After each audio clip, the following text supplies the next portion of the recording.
Hello everyone and welcome to the Time to Cook Club Juniors and your online class. So today we're going to be making Easter egg rocky road.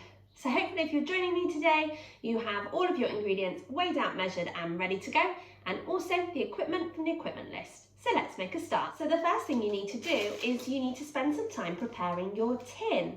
And it's really important to do this at the start of any bake, because otherwise you could spend ages making the perfect Easter egg rocky road, only to really struggle to get it out of the tin once it's set. So today we're using a brownie tin, and this is 25 by 28 centimetres. And what you're going to do is you're going to cut out a piece of non-stick baking paper to roughly the same size. Okay, so this is a bit bigger to allow for the sides, okay? You're then going to push down your non-stick baking paper and you're going to cut down slits in all of the corners, okay, so that the paper fits really well. You're then going to get a small piece of non-stick baking paper, and with some butter or some margarine, you can just dot it about the tin, okay, and the sides, as this is going to act kind of a bit like glue, okay, holding that non-stick baking paper in place. So I'm just going to pop this down now.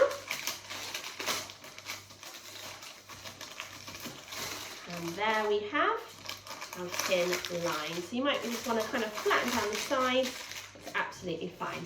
But you need to definitely make sure that the base of your tin and the sides are really well lined, which will help you to get out the Easter egg rocky road once we've made it. The first ingredient that we're going to pop into our mixing bowl are our 200 grams of rich tea biscuit.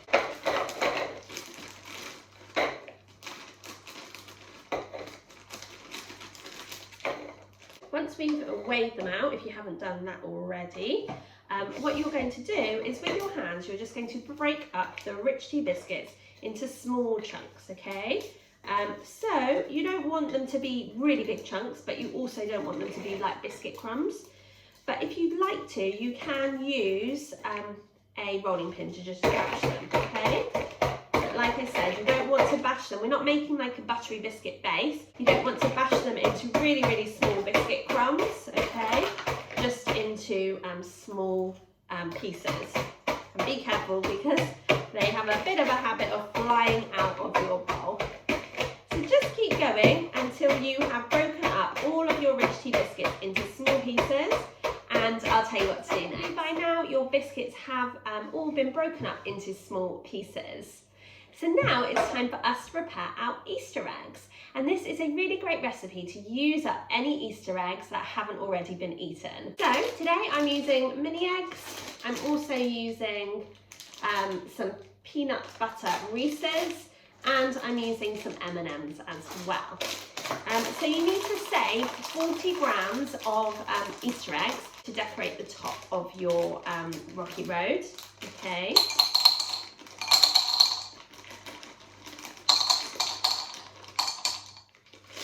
And the rest you can pop into a Ziploc freezer bag.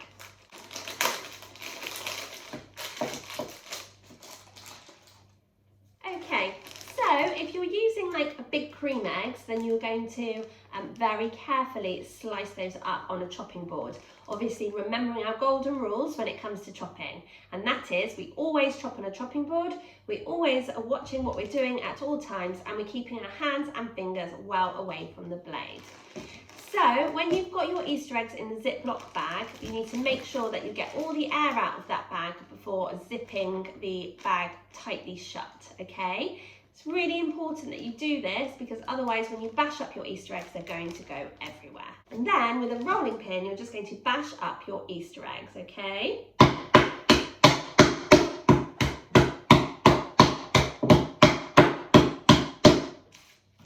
then you can turn the bag over and do the other side. Bash, but still in kind of chunky pieces rather than really, really finely bashed. And you're going to add those into your mixing bowl with your broken up biscuits. You also need to add in your 50 grams of marshmallows. You're going to add in your raisins and your 50 grams of shelled pistachio nuts. Now pistachio nuts do take a little while to shell. So if you can see, your pistachio nut has a little gap in the top, and you're literally just going to, with your hands and your fingers, pull the shell apart to leave the pistachio.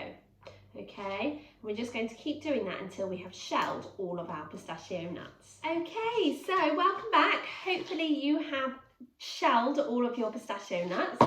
And now what you need to do is you need to very carefully chop up your pistachio nuts into small pieces. Okay, so I'm chopping them into about 3 pieces each pistachio nut.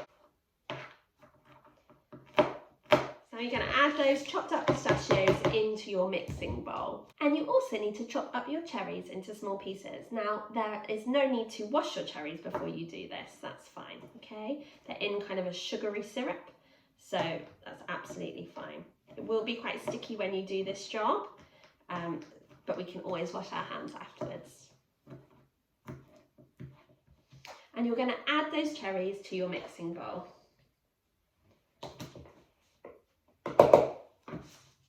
So my hands are super sticky, so I'm just going to wash those and I'll be straight. Now what you need to do is, with a spoon, you just need to stir all of those lovely ingredients in together, okay?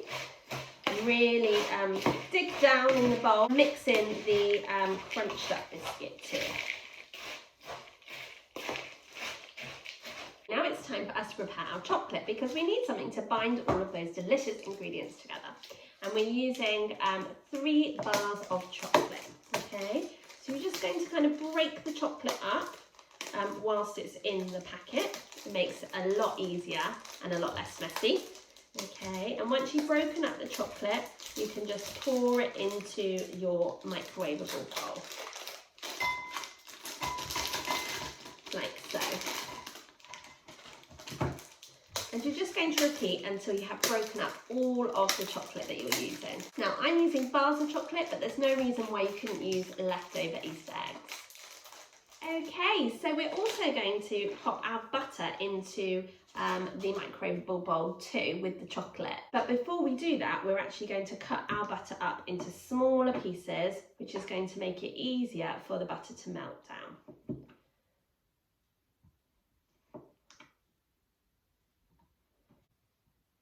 Be really careful when you're getting the slices of butter off your knife, okay, because remember that blade of the knife are really, really sharp, so we need to be really careful, okay? And now what you need to do is you need to ask your grown-ups to pop the bowl into the microwave for 1 minute on high before taking the bowl out and giving it a stir with a spoon, removing the spoon and popping the bowl back into the microwave on 30-second intervals until your chocolate has melted. Please do keep an eye on your chocolate though, because it can burn very quickly. Now, if you don't have a microwave, don't worry, that's not a problem. What you'll need to do is you'll need to get a small saucepan and just fill it with just a small amount of water, just covering the bottom of the saucepan. You're then going to get a big bowl and pop your chocolate and your butter in the bowl before sitting the bowl on top of the saucepan. The bowl should just be perched on top and shouldn't be touching the water, and that's why you need a small saucepan and a big bowl. You're then going to ask your grown-ups to pop the bowl onto a low heat on the hob, okay, and you're going to ask them to continue to stir the chocolate and the butter until it is melted. So join me back here once your butter and your chocolate have melted, and I'll tell you what to do next. So hopefully by now all of your chocolate has melted, so just be very careful because the bowl and the chocolate will be absolutely boiling hot. So it's now time for us to add in our 2 tablespoons of golden syrup. And whenever we're measuring out any herbs or spices, flavourings, syrups or anything like that, it's always a good idea to do so over a separate bowl or cup. And that way, if we add too much, it's not going to ruin the rest of our ingredients. It's a little bit like squeezing out toothpaste, isn't it? Okay, so that's 1, and the next one, 2. And you can use a knife or a spoon to just gently ease that golden syrup off of the spoon so that you're not wasting any. When you've done that with a spoon, you're just going to stir in the golden syrup. And the golden syrup, the chocolate and the butter is going to help to bind all of the ingredients in your mixing bowl together. Okay, so once your golden syrup has been mixed in, what you're going to do is you're going to pour that mixture into your mixing bowl, okay? If you have a spatula, you might want to use it just to make sure that you're getting all of that lovely chocolatey mixture out of your bowl. But if you don't worry, because you can just do it with a spoon, okay? So just make sure that you've got as much as you can out. And then what you can do is, using a spoon, you can fold in the chocolate mixture into the rest of the ingredients. Now don't forget, when we fold, we make the letter S and then we do a slash down each time, okay? And that way we'll fold all of that chocolate mixture into the other ingredients, okay? Now if your bowl's like mine, it's going to be quite full. So just be careful when you're mixing it that you don't lose lots of your mixture outside of the bowl. Okay, smells absolutely amazing. I know we do have lots of big fans of chocolate in our club, so I hope you're all going to really enjoy this recipe. So when you're folding in, really get to the bottom of your bowl. Make sure that all of the ingredients are coated in the chocolatey mixture. Okay. So what you're going to do now is you're just going to pour in all of that mixture into your baking tray, okay, like so. And then with your spoon, you're just going to push down to really flatten the mixture into your baking tin, okay? So you're going to push down with the back of your spoon. Don't forget to really get that mixture in all of the corners as well, okay?